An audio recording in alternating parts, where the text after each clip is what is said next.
Let's do it. Rolls out to the right. 5 seconds to go in the first half. Dante fires deep to the left. Moss caught it at the 11, but now he pitches it to Mo Williams. Touchdown! You gotta be kidding me!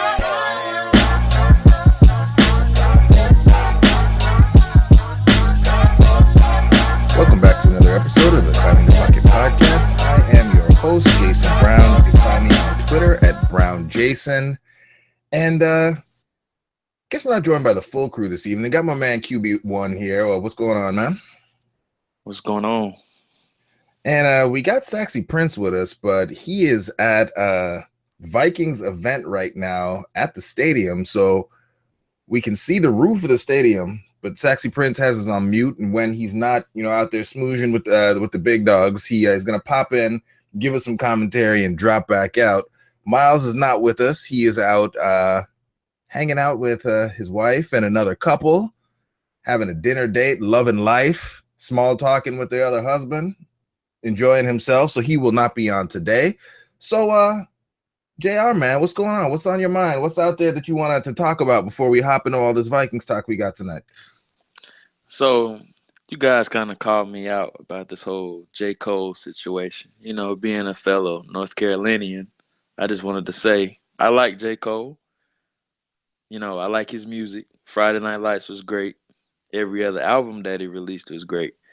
I just can't listen to him for a long time because I get bored and he puts me to sleep. I'm just not a storytelling rap guy. Okay, so like when you're going in for rap, what are you looking for? Are you more just kind of going in for the groove, listening to the hook, the beat, or are you like, you backpack rapping, listen to the conscious stuff? Like what gets you going? Just give me a good beat and a good hook on repeat, and I'm fine with that. That's my type of music. I feel like, and I know I'm stereotyping, I guess kind of my own people in saying this, but I feel like that's such a Southern response. I mean, that's just what we like. Migos, things of that nature. That's what we like. And I'm fine with that. Yeah, music you can dance to. Right. Yeah, ain't nothing wrong with that. And I know we had a pretty spirited debate in here. What's your favorite Denzel movie, man? Training Day is the obvious one that most people say or Remember the Titans. But me personally, I'm a big fan of Jonn Q. That's just like my ultimate movie. There isn't a lot of movies that just has you on the edge of your seat and almost in tears. But Jonn Q does that to you. I just didn't think the heart was going to get there in time. It's just an underrated movie, and I love it. It's probably one of my favorite Denzel Washington movies. Okay. For me, it's Man on Fire. And I'm not going to say that's Denzel's best movie, but that's the Denzel movie that if it's on TV, I'm pretty much going to watch it whenever, just because, yeah, it's fun watching Denzel go around, just be badass, blow things up. Yeah, wish you had more time. Like, that line was just so cold. So anytime that's on, got to do it. Absolutely. I don't have no problem with that choice. All right. And I guess, we've got our daily arguments from the group message out into the public now, but there was one other thing that's kind of circulating, and I just saw a follow-up story on this, I guess, controversy. I mean, that's what it is. A controversy that was going on in the sports world of politics yesterday, where, Jemele Hill in a back and forth with somebody on Twitter called Donald Trump a white supremacist, said that many of the people that were around him were white supremacists. Obviously that, made some folks upset. And then, the press secretary basically said it was a fireable offense. I guess, what are your thoughts on all that? Because you normally stay out of politics, but politics kind of came to your sports yesterday. What were your thoughts on all that stuff? It did. And, I'm not a big politics guy. I don't pay a lot of attention to it because it's just a never-ending debate. But I don't know. I think it's kind of an overblown issue because we always talk about freedom of speech. And, she was saying exactly how she felt. Trump has said or tweeted out similar things in the past, even if it was years ago. He has, openly criticized the president, who was Obama at the time. And the whole thing about the whole situation is I just don't want it to be a double standard, considering that our president has said, previous or similar things in the past about the president. But she was just saying, and she still has her right to freedom of speech. And I think a lot of people are trying to incorporate her company into it and just saying that, she represents ESPN. She talks on ESPN. She has her show on the 6 p.m. Sports Center, and kind of thinking that deters her from saying exactly how she feels about something. That's the issue I had with it. She still has her freedom of speech, and I don't think she should have apologized for it or should have had to apologize for it, because that is her right to say what she wants. But it comes back to, oh, she represents ESPN, she works for ESPN. I don't think that should have anything to do with it as far as her freedom of speech. Yeah, I feel you on that. But at the end of the day, I guess we all work for somebody. And the man who cuts the check said you need to go out there and say a little something. Most of us can at least say a little something. But at the end of the day, her public apology, I don't know if I'd even call it that. I mean, she addressed the elephant in the room. But I mean, at the end of the day, I think Gab said it. I mean, she pretty much her apology was, I said what I said. And I'm sorry my company got dragged into all this. But yeah, I said what I said, and I'm sorry to my coworkers that I did all these. I brought this attention to them. So I think, like you said, it's a bit overblown. People seem very, very touchy on both sides of a lot of these issues. For everyone just wants to debate endlessly, it seems, online. But it's one of those things where, politics, sports, they came together. And I know you had an opinion, so I wanted to talk about it on the show today. So I guess with that, said and that aside, let's hop into some of this Vikings talk. So right after the game, top of mind, looking at the TV broadcast, we jumped in there, we talked about kind of what we felt, what we saw, just watching the game, one time. Obviously, knowing you and seeing the stuff that you've done on Twitter, some of the stuff that's been on the climbingthepocket.com site, you obviously have to go back and look at things a little bit more closely and get into that tape and really look and analyze what's going on. So now that you've had a chance to go and do a secondary review of things, what were your thoughts on the game? Well, I'll start on the offensive side of the ball. I thought Sam Bradford played an outstanding game. I think it was the best game he's ever played in his career, and I'm not saying that. I'm not exaggerating that. I think it's the best game Sam Bradford has played since he was drafted into the NFL. That's how good he played. And what we saw was he finally felt comfortable behind the offensive line. And that's the first time in his career that he's completely felt secured behind the offensive line. And the biggest question we had about Sam Bradford was, how will he react when he is protected? And we saw that on Monday. They gave him plenty of time to throw. I believe he was only sacked one time. But he was throwing darts left and right. It wasn't just quick screens or those quick hitches or slant routes or those quick developing routes. He was taking shots down the field. He was taking his one-on-one matchups when he had them, and that's the thing that we wanted to see with Sam Bradford. So I thought he played really well. Another guy who I thought did really well was Pat Shurmur, and me and you have had plenty of questions about him, but I thought his game plan was really good. He seemed to just be a step ahead of everything that the Saints were doing defensively. I was shocked that they came out and played so much man-to-man coverage, considering, they have such a young secondary. They have the first-round pick in Marshawn Lattimore, who this was his NFL debut going against Diggs and Thielen, and they ate him alive in man coverage. So I was really shocked to see them play so much man-to-man coverage. And what Shurmur was doing, he was incorporating those rub routes and those crossing routes, to get Diggs and Thielen in space over the middle on those linebackers and safeties, and just creating confusion by so much, crossing and rub routes and things of that nature. Transition over to the defensive side of the ball, I thought those guys played really well. And the one thing I thought that was really good above the rest was the red zone efficiency. Holding those guys out of the end zone 3 straight times was really good, especially on that first drive. That was 10 plays, I believe it was. It ate up 7 to 8 minutes on the clock. And just to see them end up with a field goal on that first drive, I thought was really huge. So those were some really good spotlights, I thought, from the game on Monday. Yeah, man. And you mentioned, Sam, obviously he played lights out. I agree, probably best game of his career. Shurmur, he's the guy that I had the most doubt about. I've said on Twitter many, many, many times. He was the factor that I was most concerned about. Sam's talent has always been obvious. Sam can throw the ball all over the field, but Pat Shurmur, in terms of kind of his talent as an offensive coordinator, when you look back over his record, last year's offense was the best offense that he coordinated, which isn't really, it's not a badge of honor. I think we were 21st overall. But when I look at this game, the things that really jumped out at me when you start to go and look at the stats is that Sam increased his average depth of target by almost a full yard from his 2016 average. So if that can continue throughout the whole season, I mean, that's huge from last year where he was last in the league in ADOT and basically, checking down short passes on everything, increasing that by almost a yard in the first game is huge. And then really the next thing where it kind of goes along with that ADOT is that we were worried about Sam on third downs, those check downs. And in the beginning of the game, we saw a couple and people started to grumble and Twitter started to get anxious. But by the end of things, if you look at the NFL's next gen stats, Sam went from, dead last in the league last year in terms of aggressiveness on third down to 9th. So top 10 from, a top 10 finished in the first game after finishing dead last year. I will take that all day, every day. And then from an offensive perspective, you mentioned the red zone on defense. I thought that they did a great job in the red zone. We passed it. So last year, our ratio in the red zone, I think, as everyone can remember, we stubbornly ran the ball, probably more than we should have when we got down there. But this year, and obviously it's just one game, but, in that one game, our pass rate was up to 60%.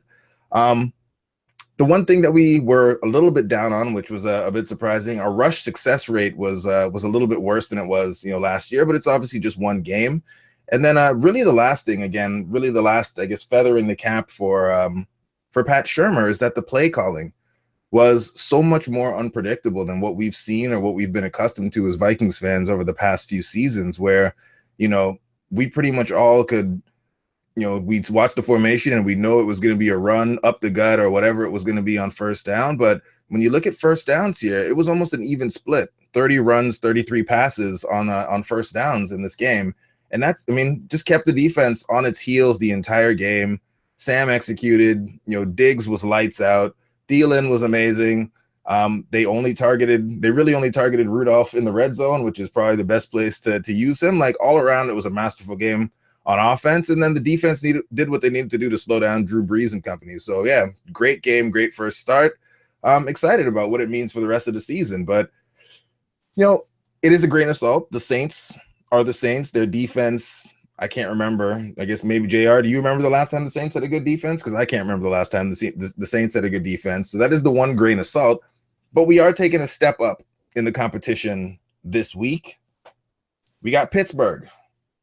So as you started to dig in, and I know that you've already started to go and look at some of the tape, look at what the Browns did last week. Like, what are your thoughts on this game and really what Minnesota needs to do? And what do you think will be the big matchup challenges we face as we go against Pittsburgh this coming week? It was definitely a tall task considering, especially for the Vikings defense. They have very explosive players and two of the best players in the league at their positions in Le'Veon Bell and Antonio Brown and Ben Roethlisberger as well. So, me and you talked about it this morning. I went back and watched the AFC Championship game from last year between the Patriots and the Steelers, and just to see what they did to limit both of those guys. So Antonio Brown ended up with 6 catches for 77 yards, I believe it was, and Lev Bell only had 6 carries for 20 yards or something like that. So very, very limited production on both of those guys' parts that are used to having, huge numbers at the end of the game. So what the Patriots did was they played a bunch of cover one. Basically what that is man-to-man coverage with the safety, the middle of the field safety, shaded to whatever side Antonio Brown lined up on in the formation. And they kept an extra safety down in the box just to have an extra, guy in the box for Le'Veon Bell. And that's a similar game plan I think the Vikings should have. And another thing that I love that the Patriots did was they maintained gap integrity and gap discipline in the run game. So we all know Le'Veon Bell likes to dance a lot behind the line of scrimmage. They did not over pursue and they weren't aggressive in plugging those gaps. So what they did was they just stood there in the gap and let Le'Veon come to them and once he got to that gap, they tackled him. So they weren't, running through those gaps like their hair was on fire like you see Eric Kendricks do or you seen Eric Kendricks did on Monday. They sat back and they just let Le'Veon Bell come to them. And that's what they did to limit Le'Veon Bell. So I think that's a game plan that they should take into consideration going against the Steelers this week. And it's going to be a tall task. And I'm not going to sit here and say it's very easy. You have to pick your poison with one of those guys. And I was very surprised to see the Patriots limit both of those guys the way that they did. And the one thing that's different now from then was Martavis Bryant. He didn't play last year. You know, he was suffering from the suspension. So he's another huge added dimension in that potent offense. And it's going to be a tall task, you know, guarding those two and then having to worry about Le'Veon Bell as well. So the Vikings offense has a very tall task transitioning over to the offensive side of the ball.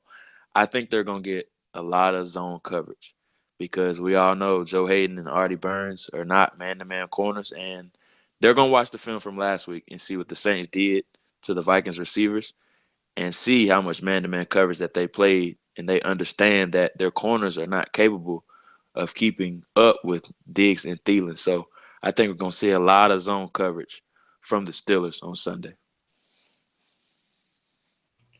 So you mentioned, you know, New England and the way that they kind of maintain their gaps and just let Le'Veon come to them versus over pursuing and letting him find those cutback lanes.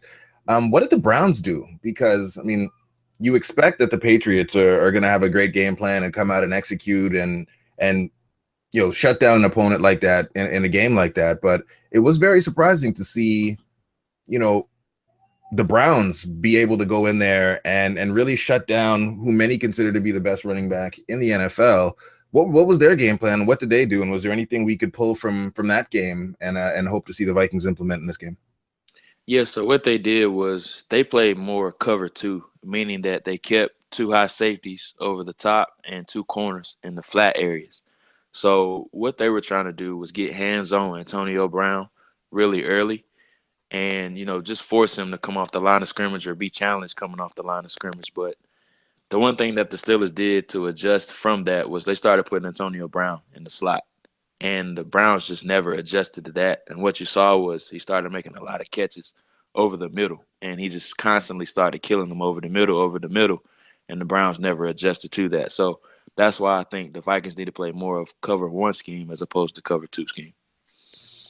Well, that is awesome analysis, as always. And perfect timing for you to wrap that up because our guest has joined us and we are very, very happy to have on the Climbing the Pocket podcast, Mr. Jon Ledyard of Fanrag Sports. Does really, really great work. So, Jon, how you doing? Thanks for joining us tonight, man.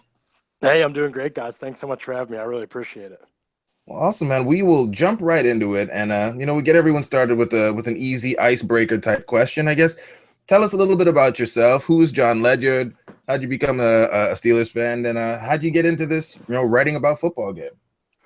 Actually, from as young as I can remember, and it really makes no sense because no one in my family, I was the oldest in my family, and neither of my parents were really obsessed with football or anything like that. You know, they'd casually watch it here and there, but I just loved the game of football from as long as I can remember. And, you know, I coach it now. I write about it. I talk about it on my podcast, and, you know, it's kind of always what I've done. I went to school for sports broadcasting, sports information, sports journalism. So it's just, as long as I can remember, it was the only thing I ever wanted to do, and that's really never changed throughout my life. So for whatever reason, I love the sport. I love studying the X's and O's of it, and you know, just about every aspect of it. So it's been a blessing. It's fun. It's a challenging field, but that's part of the fun of it. I think when you've liked it as long as I have, when you've wanted to do it as long as I have, you know, you eventually learn these are the things you got to do if you want to make it in this field. And once you can accept that and accept that it's competitive and it's tough, I think you start to enjoy the process and the journey of getting there a lot more. And that's awesome. And we were just talking there about you know, the week one matchup the Steelers had with the Browns, and I think for most of us, you know, watching from the outside, that matchup was a lot more competitive, a lot closer than we were really expecting it to be. I guess from your perspective, you know, how did things go versus Cleveland, and really how were they able to keep that game as close and as competitive as they were? Yeah, it was a pretty poor game offensively for Pittsburgh.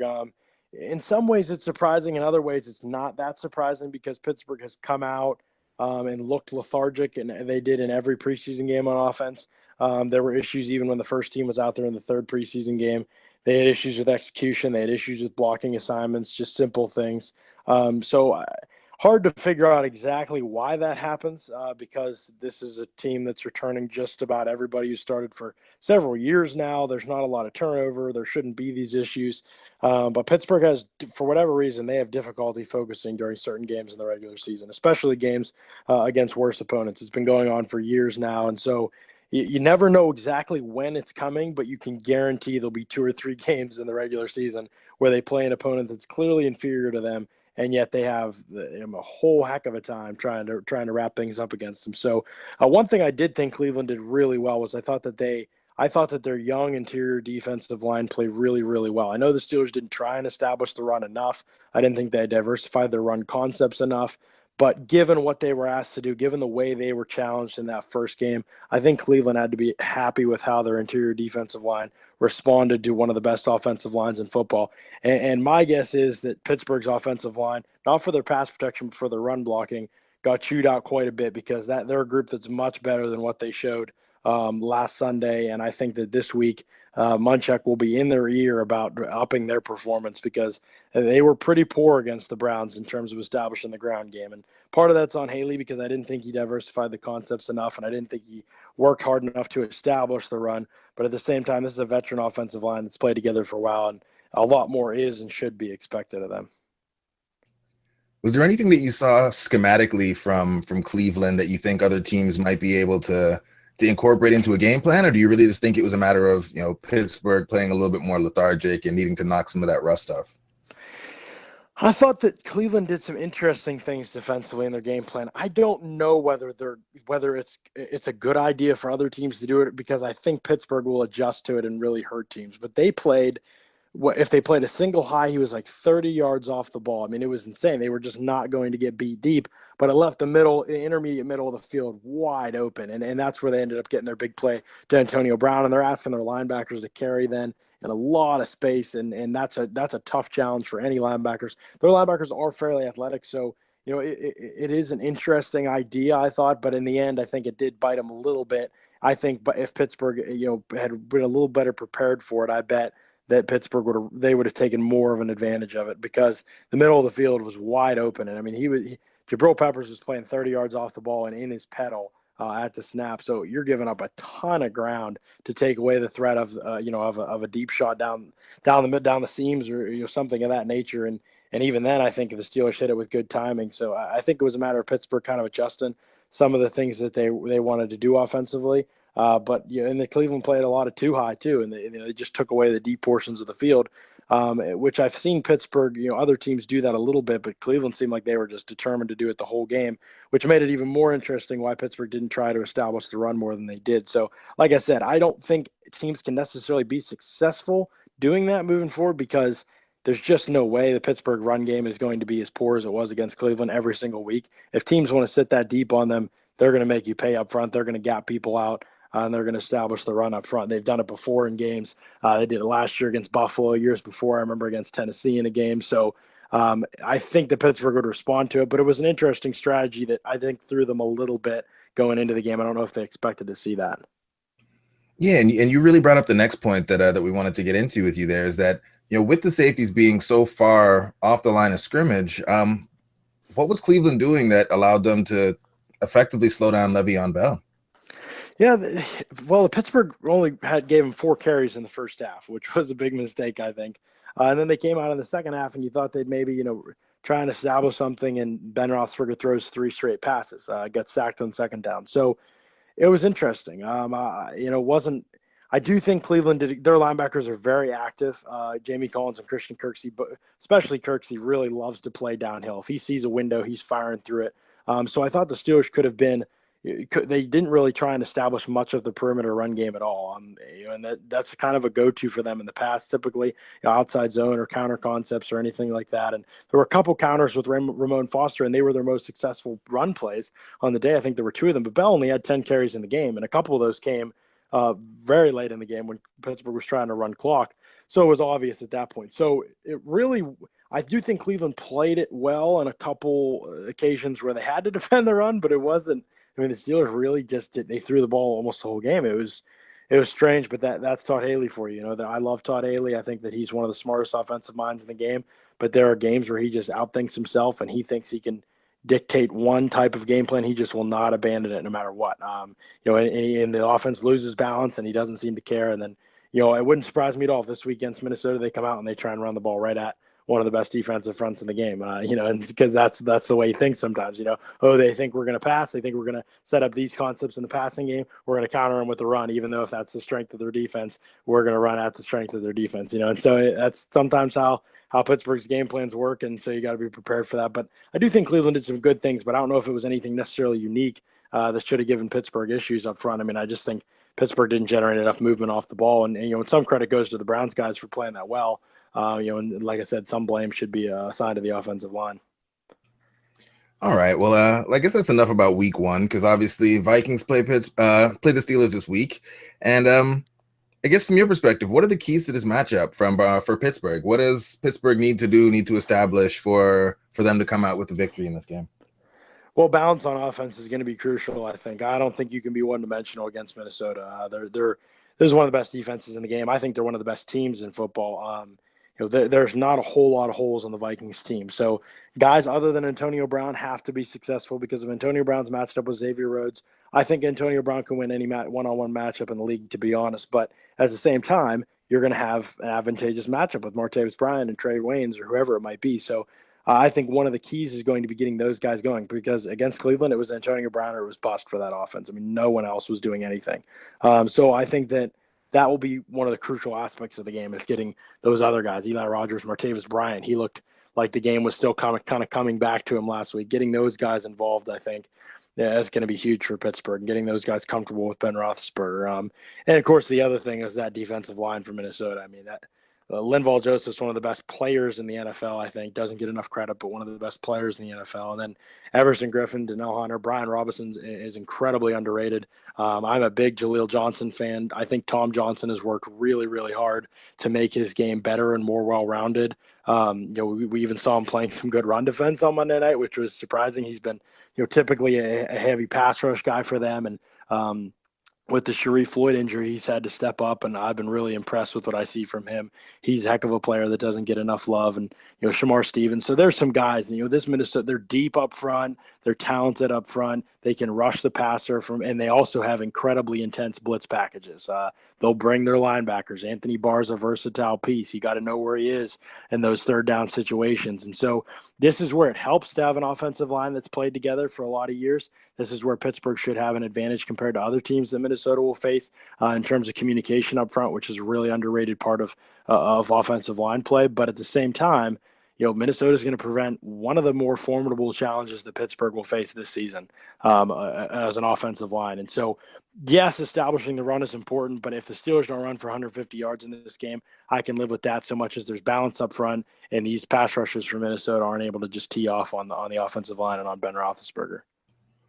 Yep, and obviously, our front is very deep, very, very good. But the matchup that most Vikings fans have really been looking forward to, really want to talk about, is Xavier Rhodes versus Antonio Brown. So I guess two-part question for you here is, A, if it was you calling the defense for the Vikings, would you shadow, Antonio Brown with Xavier Rhodes? And again, if that's how it worked out, I guess, what would be your expectations for how that matchup goes, Xavier Rhodes versus Antonio Brown? I would do it. I haven't seen Xavier play in the slot a whole lot. I know he's done it before. Second half of last year, I know that he did it. I don't know how successful he's been there compared to being outside. I know it's not as advantageous for him. I think that area of the field is where Antonio Brown could definitely have an advantage compared to maybe other receivers that Xavier Rhodes might face. You're talking about the best route runner in the game, and you're talking about one of the most deceptive route runners in the game. And I think Xavier Rhodes is one heck of a corner. To me, he's a top 5 corner in the league. I don't know whether this is the best type of matchup for him. I think that he tends to do a little bit better against the less shiftier types. But then again, the other thing about Xavier Rhodes is if you let him get his hands on you, he can be a very physical. He can take you out of the game physically, which is what he did to Odell Beckham last year. So, there's that aspect of things that I don't think that will bother Antonio Brown. He loves when corners are physical with him. That's his preference, I think. So I don't think that aspect of his game will bother Antonio Brown as much as it would other smaller receivers. So, Brown kind of thrives on that contact. He actually plays better versus those kind of corners, I think, than he does against any other type. So I think it's an advantageous matchup for Brown in some ways. I mean, as advantageous as it can be to go against a top 5 corner in the league. I expect Rhodes to shadow him, especially with the issues the Vikings have had at the other corner positions and the fact that Pittsburgh hasn't, as of right now. Why not make them go to Martavis Bryant, who looked uncomfortable last week, and Eli Rogers in the slot, or the rookie Juju Smith-Schuster. I think there's tons of talent there for Pittsburgh and all three of those guys, but. Sure. I mean, you take away Antonio Brown. He was all their offense last week. So, take away Antonio Brown and see if the rest of the guys what they can do, make the other guys beat you. And I think that's how Minnesota will play it. And I expect Brown to win his fair share of matchups with Xavier Rhodes, but at the same time, if that's your only offense, I just don't know if you can be consistently successful like they were last week. And JR, I wanted you to hop in here because before John came on, you were kind of talking through that Patriots game. And the game plan that they used to slow down the Steelers. So I wanted you to kind of walk John through your thoughts on that and see, I guess, if he agrees with your take on kind of how that was implemented and if Minnesota could be successful doing that in this week's matchup. Yeah, first off, John, it's JR. Great to finally meet you, buddy, and thanks for coming on so much. Hey, absolutely, man. Thanks for having me. I really appreciate you asking. No problem. So basically what I said was I'm doing a little film review for a website called Vikings Territory, just outlining a game plan that Mike Zimmer can put together to slow down Pittsburgh's potent offense. And I went back and looked at the AFC Championship game from last year between the Steelers and the Patriots.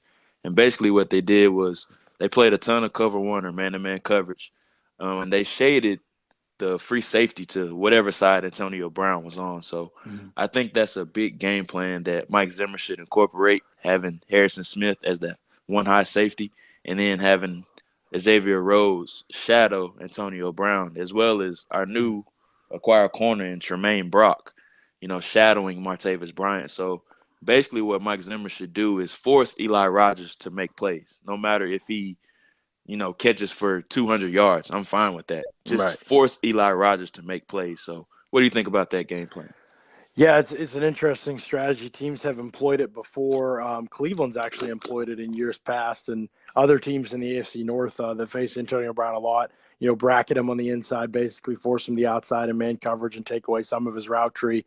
He's found a way to beat it in the past. But I mean, you're talking Xavier Rhodes and Harrison Smith.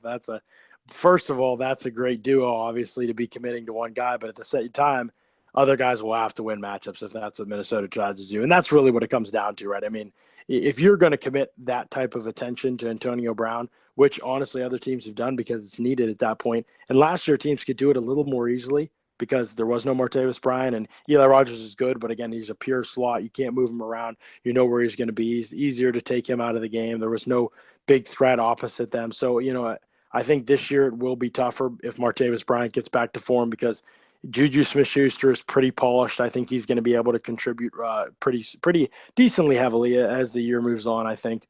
And I think you're going to start to see some stuff out of him. It is week 2, though, so how quickly is he going to be able to do that? That's going to be a big question mark. But I wouldn't be surprised if I saw Minnesota try and do that. I know Pittsburgh has done some different things with Antonio Brown, stacked the receivers, played him off the ball so he gets a clean release. Done some things like that to try and get him quick looks and get the ball in his hands so he can make stuff happen after the catch. They're completely comfortable and they faced those situations before, so it won't be anything new to them if it's employed. But yeah, other guys are definitely going to have to step up and make plays if the Minnesota is going to commit the best 2 guys in their secondary to Antonio Brown. Good, and I just wanted to transition to the other side of the ball as well. We know you guys, signed Joe Hayden. You have Artie Burns as well, who you guys invested some draft capital in. And what's your thoughts on just slowing down Stephon Diggs and Adam Thielen, who I think are 2 very underrated wide receivers? Yeah, they are. They're really good, and they prevent a formidable challenge because they both have versatility, play inside out. They can both run the full route tree and be threatening in the full route tree, to be honest. And so that presents a challenge because Joe Hayden is not the burner that he once – well, he was never a burner, I should say, but he doesn't have the speed that he once did. He is susceptible vertically. As much as I like him playing top down on the ball and I like him in zone coverage and his instincts and breaking on the ball, he's definitely a little bit susceptible to getting beat over the top. And Artie Burns has shown consistently in the time that he's played, a little year plus now, that he is also susceptible to getting beat vertically. I can think of a couple games that come to mind right away where he's been, allowed separation over the top, and it's either given up a big play or Mike Mitchell's had to come over from center field and save his butt. So there are definitely areas of the field there outside the numbers, one-on-one against those guys, whether it's cover three or press man, whatever it might be, the Vikings can win matchups there in that area of the field. I think Pittsburgh, for the most part, does a decent job of taking away the middle of the field. Mike Mitchell's one of the better safeties in the league. He doesn't get enough credit.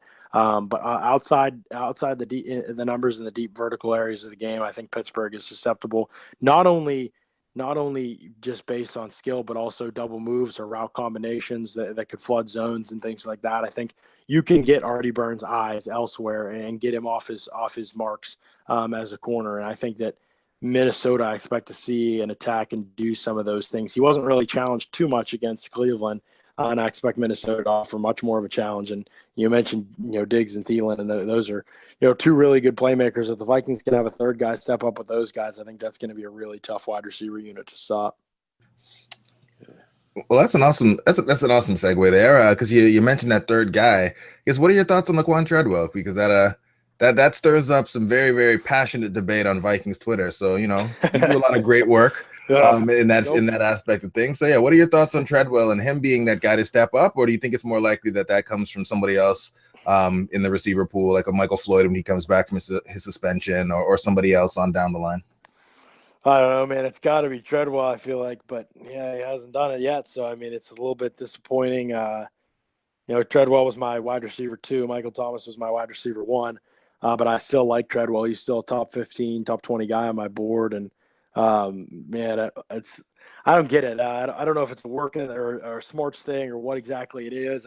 I know the Vikings are rough on the rookies, but, it's the second year now. You got to prove yourself, man. Like, no more excuses. Physically, I think he has a skill set that would fit perfectly with what they have. It'd be a great complementary piece on the outside, a true X receiver, that's going to win jump balls and, win those tight battles in the air, be a red zone threat. He was all those things in college. Even if you can't run the full route tree great, use what routes he can run and get him out there running those routes. I mean, so that part's confusing for me. I don't know, the as much of the situation as some guys that would cover them, closely and see the practices and know what his temperament's like there and how many mistakes he makes there. That would help me, but it's hard because we didn't really see him on the field that much last year, so we don't really know we just know, hearsay what the issues might be. Obviously, he's not proven himself, or at least I only know that. So I think he's got to be the guy. When Floyd comes back, I think that he will contribute. I think that, he's an NFL-ready guy. I think he's a good receiver. Like, there's no, Floyd, his issues came off the field, and that's what's kind of plagued him recently. I don't think there's much question that when he's focused and in shape and his game's on point, there's nothing else going on. He's a good receiver. So I think he'll help. Maybe it's that, but I don't know. They invested a lot in Laquan Treadwell to not try and give this some runs. So I would love to see him become more of a featured aspect. But again, he's got to prove that because he could be the piece that they're missing. Honestly, the other piece to complement and round out that offense in the red area, especially. But that hasn't happened yet. So I guess we'll have to wait and see how his second year progresses. And then the next question, which is also one of those things that gets people pretty worked up when it's discussed on Twitter and sometimes on this podcast. What are your thoughts on Sam Bradford?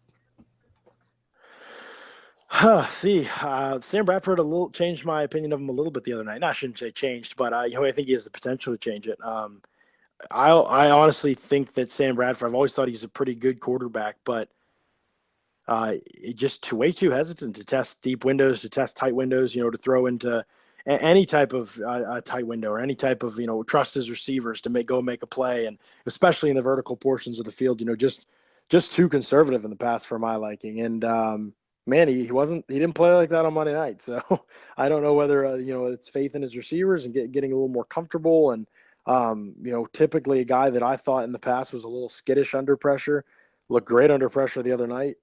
So yeah, last night challenged my thinking of him a little bit, and now we'll see how, everything's about doing it consistently, but the top 5 quarterback talk that I've heard in some circles is a little bit much for me, but I think he's a good starter. It's easy to see why he's a guy that teams would give up assets for, right? I mean, this league is hurting for quarterbacks immensely, and he's clearly better than most of the quarterbacks in the league, or at least he's not a bottom half of the league quarterback. So this is a guy you can absolutely win with if you've got a great team around him, and the Vikings are building that. They really have a much better team than I think people realized coming into the season. I didn't feel like they got any real hype at all, and to me, I think they're going to be right there in the race for the NFC North title. I think they're going to be one of the best teams that the Steelers play all season, and so I think Bradford could take – it's always possible for me that Bradford could take his game to another level because it's never been a talent issue. I would be surprised if at this point in his career he does that consistently for a full season and really does – you can see that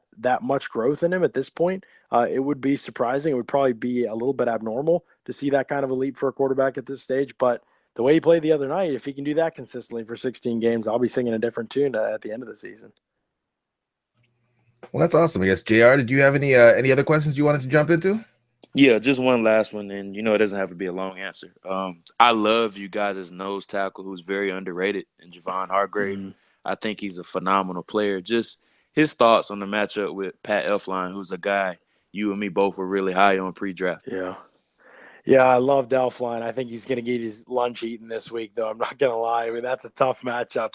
Hargrave is such an interesting player because if you stand next to him at practice, you would just never think that he plays in the NFL. I mean, and then if you told me he played nose tackle in the NFL, it's hard to fathom because there are not many guys built like him, that play in the league and especially play that position. And he has been probably, you could definitely say, and I think it would be true, that he's been the best rookie from that class. And one of their better ones to come along here in a while. I mean, he's been fantastic. And not only as a run blocker or as a run stuffer, but also as a pass rusher. I mean, he's shown off a variety of moves. He's shown off swims. He uses bull rushes. He gets off blocks. He's impossible to reach in zone concepts. He's the real deal. He's the all-around real deal, and he can play a variety of different techniques as well. My biggest issue is he played 25 snaps last game, and Tyson Alualu, who has played well in Pittsburgh, played 54 snaps when Stephon Tuitt went down on like the third play of the game.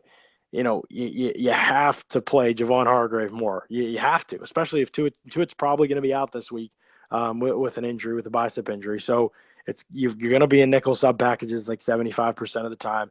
You've got to have Hargrave and Hayward out there more than you have Hayward and Tuitt or Hayward and Alualu out there. It's just he is a much better all-around player in every way and has the same versatility that Alualu does to play multiple spots in the defensive line. So I thought that was a big error from the last game. Hargrave played and was dominant when he was on the field for those 25 snaps. I mean, he was almost unblockable, but yet kept getting pulled and Alualu kept going in, and Alualu played well. But you're talking about a guy who is on a different level with his hands and explosive abilities in Javon Hargrave than where Tuitt's at, or than where Alualu's at. So if Tuitt is out, I do hope and expect to see more Javon Hargrave in this game than we've probably ever seen in a game for him before in Pittsburgh. Well, that's awesome. Last question is the opportunity for you to plug anything that you have going on. I guess, what upcoming projects, where can we read your work, anything that we need to be made aware of that our listeners should go check out? Yeah, well, most of your listeners are probably Vikings fans, so I don't know if they'd want to check out Locked On Steelers. That's my podcast on the Steelers that occurs 3 days a week. But you can check out Locked On NFL Draft if there's any draft fans out there that you guys are interested in what Minnesota might be thinking. You can check it out now or check it out when we get close to the draft, whatever, But Trevor Sickham, my co-host, and we cover the NFL Draft 5 days a week. We have a podcast called Locked On NFL Draft. It's over at iTunes and Audio Boom. You guys can check that out. And then, of course, you can follow my written work, and I've written about a couple of Vikings too. I like a lot of the guys on their team, but I've written a lot about Everson Griffin, Donnell Hunter, and Brian Robeson, and how I think they're one of the best 3 edge rushing trio in the NFL. They're one of the best there. So I've written a lot of that stuff over at fanragsports.com. And then if you want to check out more of my draft work, you can do that over at ndtscouting.com. But yeah, really, that's it. Follow me on Twitter at Ledyard NFL Draft if you're interested in more. Well, that's awesome, man. Thank you very, very much for coming on. And listeners should definitely check it out this week at least. I mean, you seem like you have a lot of nice things to say about the Vikings. So, Jen, thanks for coming on. We really appreciate it. Ton of knowledge dropped on us this evening. So, thank you, man, and have a good night. Hey, thank you guys. I really appreciate it. Thanks, John. Oh man, well that was an awesome segment with Jon Ledyard. Definitely follow him on Twitter and check out his stuff. JR, now that we got all of that information, inside information about the Steelers, what's your bold prediction for this game? I do not have a good feeling at all about this game. I just see Antonio Brown having a big day. And I just think the Vikings defense will be in over their head on this game. I have a Steelers 31. I have a Vikings 17. Wow. See, my bold prediction in this game is that Stephon Diggs will outgain Antonio Brown and Dalvin Cook will outgain Le'Veon Bell. And I have the Vikings winning 28-24. Ooh, that's bold. 28-24. So what you got going on, man? What you working on? I know you mentioned that you're working on that game preview for Vikings territory. Anything else we need to be on the lookout for? Any more Twitter moments that will be coming our way in the not too distant future? Yeah, so the Twitter moments thing is something that I'll be doing after every single game, just so it's a better way for fans to interact and just see what I see and just breaking down clips from each and every game. And it's something I really enjoy. And even though I overload everybody's timeline, I apologize for that. Twitter moments is something that's very good and very helpful for, I think, fans can better understand the game and just break down certain concepts and aspects that I'm seeing throughout the game. And if they want to, and if you don't want JR overloading your timeline and you want to mute him until he's finished, you can catch the full recap of his Twitter moments on climbingthepocket.com when he's all done as well. Absolutely. So we got the Twitter recap, we got the game preview. How are things going with the draft spreadsheet, man? It's going good. I'm actually up to 102 prospects. The goal is to get up to 200 by the week of the draft in April and release it to the masses.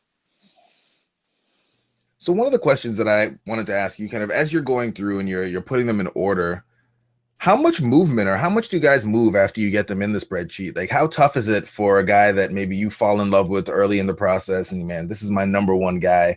Like, how tough is it for someone to kind of leapfrog those guys that you fall in love with early in the process?